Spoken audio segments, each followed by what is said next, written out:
Stage and stories.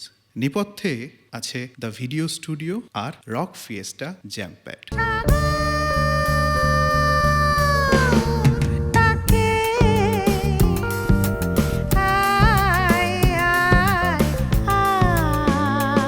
তন্দ্রাশ্রী Roy, আপনাকে স্বাগত আমাদের এই বিশেষ অনুষ্ঠানে। এরকম যেমন গান শোনাবো, তার পাশাপাশি যারা গাইবেন অনেক তাদের পথ চলার গল্প, সেগুলো শোনাবো।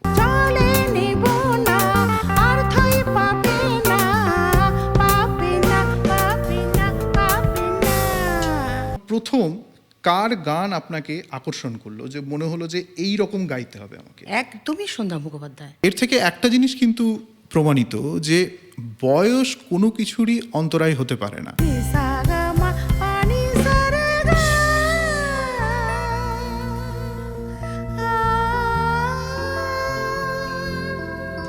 আমরা আপনাদের সামনে নিয়ে এসেছি স্টেজ অ্যান্ড স্টোরিজ।